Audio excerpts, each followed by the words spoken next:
আজকে আমরা শুরু করব ব্লাড ব্যাংক দিয়ে।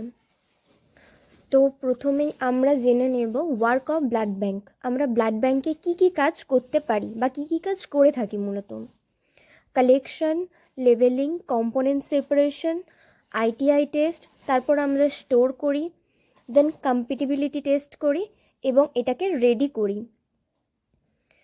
এইবার আমরা দেখব যে কি কি কম্পোনেন্টস রয়েছে, এর টাইপস।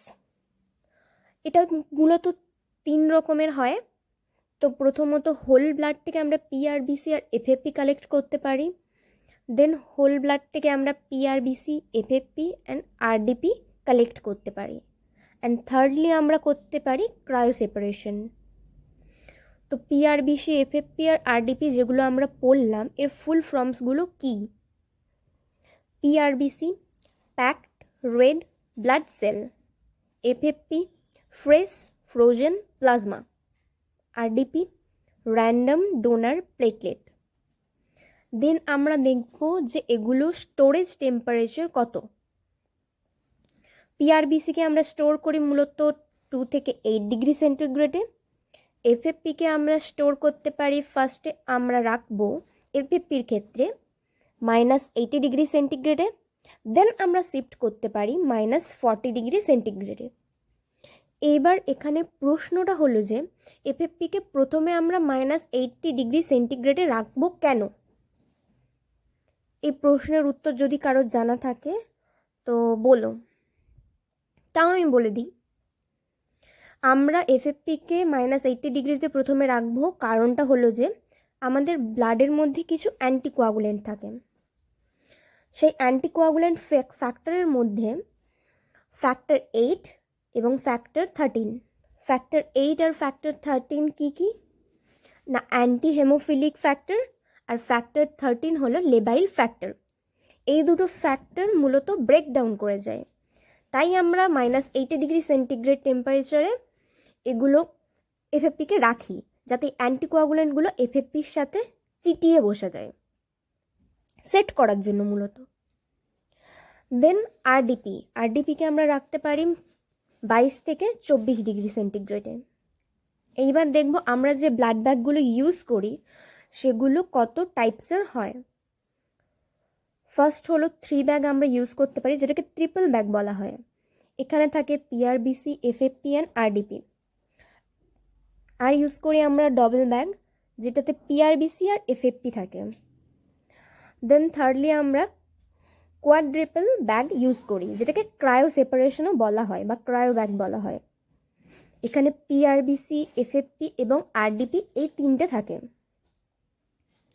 এবার দেখব এই ব্লাড ব্যাগগুলোর মধ্যে কি কি এলিমেন্টস থাকে। এমন কিছু থাকে এলিমেন্টস যেগুলো এই ব্লাডটাকে মূলত ভালো রাখতে সাহায্য করে এবং অনেক রকমের কাজ করে, প্রত্যেকের আলাদা আলাদা কাজ রয়েছে। তো এলিমেন্টসগুলো মূলত 2 রকমের হয়। একটা হচ্ছে সিপিডিএ আর সেকেন্ডলি হয় স্যাগাম। সিপিডিএ এর ফুল ফর্ম কি? Citrate phosphate dextrose adenine. আর স্যাগামের ফুল ফর্ম হলো স্যালাইন অ্যাডেনিন গ্লুকোজ ম্যান্টল। তো এইবার দেখব আমরা এগুলোর কাজ কি। প্রত্যেকের ইন্ডিভিজুয়ালি কিছু কাজ রয়েছে, তো সেগুলো আমরা দেখে নিই। যেমন সাইট্রেটের কাজ রয়েছে অ্যান্টিকোয়াগুলেন্ট, এটা অ্যান্টিকোয়াগুলেন্ট হিসাবে কাজ করে। ফসফেট বাফার হিসাবে কাজ করে, মানে পিএইচটা মেনটেন করে। ডেক্সট্রোজ সুগার কম্পোনেন্ট হিসেবে কাজ করে। অ্যাডেনিন এটিপি তৈরি করতে সাহায্য করে। দেন স্যাগামের ক্ষেত্রে স্যালাইন এনএসিএল ডাইলুয়েট করে আর আরবিসির লাইফ স্প্যানটাকে কন্ট্রোল করে, ইনক্রিজ করে দেয় মূলত। অ্যাডেনিন এটিপি উৎপন্ন করে, যেমন ওখানে অ্যাডেনিন প্রথমেই আমরা দেখেছি সিপিডিএতে এটিপি উৎপন্ন করে। গ্লুকোজ হচ্ছে ব্লাড সেলকে খাবার দেয়, ফুড প্রডিউস করে। আর মেন্টল আরবিসিকে হিমোলাইজ হতে দেয় না। তো এই গেল কাজ। তো এবার আমরা দেখব লাইফ স্প্যান কতদিন করে, এগুলো কতদিন বেঁচে থাকতে পারে। পিআরবিসি যেই ব্যাগটার মধ্যে সিপিডিএ থাকবে সেটা 35 ডেজ অবধি লাইফ স্প্যান করতে পারে। আর যেই ব্যাগটার মধ্যে স্যাগাম থাকবে সেটা 42 ডেজ অবধি লাইফ স্প্যান করতে পারে। এফএফপি 1 ইয়ার্স, আরডিপি 5 ডেজ অবধি লাইফ স্প্যান করতে পারে। এইবার দেখব আমরা এর মেজারমেন্ট অফ সিপিডিএ আর স্যাগাম। ব্লাড ব্যাগে কতটা পরিমাণে সিপিডিএ এবং স্যাগাম থাকে। তো যদি আমরা 30 ml এর ব্যাগ নিই তো সেখানে সিপিডিএ থাকবে 49 ml, রেশিও হবে 7:1। আর যদি ওই 350 ml এর ব্যাগ আমরা স্যাগামের ক্ষেত্রে ইউজ করি দেন ওখানে স্যাগাম থাকবে 78 ml। আর নিতে পারি আমরা 450 ml এর ব্লাড ব্যাগ, যেখানে সিপিডিএ থাকবে 63 ml। আর 450 ml এর ব্যাগে স্যাগাম থাকবে 100 ml। তো এবার আমরা দেখব ব্লাডটাকে আমরা সেপারেট করব কিভাবে। প্রথমেই রয়েছে ট্রিপল ব্যাগ প্রসিডিওর। এখানে খুব সুন্দর করে ছবি এঁকে মূলত বোঝানো আছে। প্রথমে আমরা টিআরবিসি ব্যাগ নেব, যে ব্যাগটার মধ্যে সিপিডিএ দেওয়া আছে। তো ওখান থেকে আমরা ট্রিপল ব্যাগের ক্ষেত্রে প্রথমেই বলেছি যে 3টে থাকবে, একটা হচ্ছে পিআরবিসি, একটা এফএফপি ব্যাগ, আর একটা হচ্ছে আরডিপি ব্যাগ। এইবার জানতে হবে যে 3টে ব্যাগ, এফএফপি ব্যাগ এবং আরডিপি ব্যাগে কি কি থাকবে। তো আরডিপি ব্যাগে আমরা রাখবো প্লেটলেটস আর এফএফপি ব্যাগে আমরা রাখবো প্লাজমা। তো ফার্স্টে আমরা কি করব, সেন্ট্রিফিউজ করব পিআরবিসিটাকে লো স্পিনে 15,000 to 21,000 আরপিএমে 10 মিনিটসের জন্য।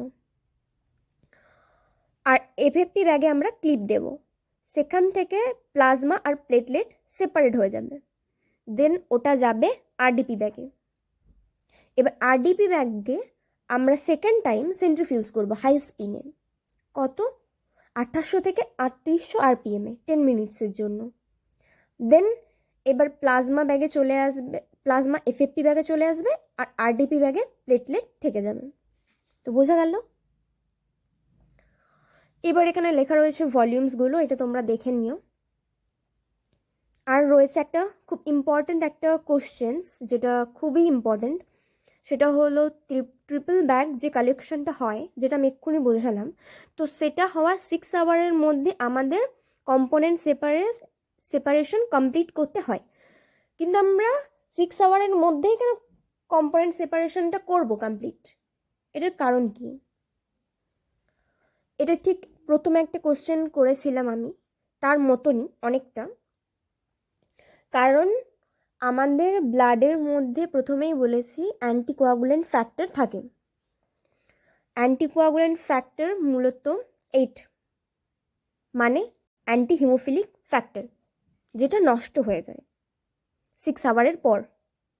তার জন্য আমাদের 6 আওয়ারের মধ্যে ট্রিপল ব্যাগে কালেকশনটা কমপ্লিট করে নিতে হয়। নেক্সট কোয়েশ্চেন যেটা রয়েছে সেটা তো আমি বলেই দিয়েছি প্রথমে। আর আমাদের লাস্ট যেটা রয়েছে সেটা হলো double bag procedure. Double bag procedure তো খুবই সহজ, ট্রিপল ব্যাগ বুঝিয়ে দিয়েছি মানে। প্রথমে আমরা একটা হোল ব্লাড নেব পিআরবিসির, যেটাতে সিপিডিএ দেওয়া থাকবে আবার। আর এখানে দুটো ব্যাগ থাকবে ডাবল ব্যাগের ক্ষেত্রে, বলেছি পিআরবিসি এবং এফএপি ব্যাগ। তো এটাকে আমরা সেন্ট্রিফিউজ করব মিডল স্পিনে। এটা কিন্তু মিডল স্পিনে, এটা খুব ইম্পর্টেন্ট। 2100 থেকে 2800 আরপিএমে আমরা স্পিন করব, 4 ডিগ্রি সেন্টিগ্রেড টেম্পারেচারে রাখবো। দেন ওখান থেকে প্লেটলেট আর প্লাজমা চলে আসবে, যেটা আমরা এফএপি ব্যাগে স্টোর করে নেব। তো আজ এতটাই।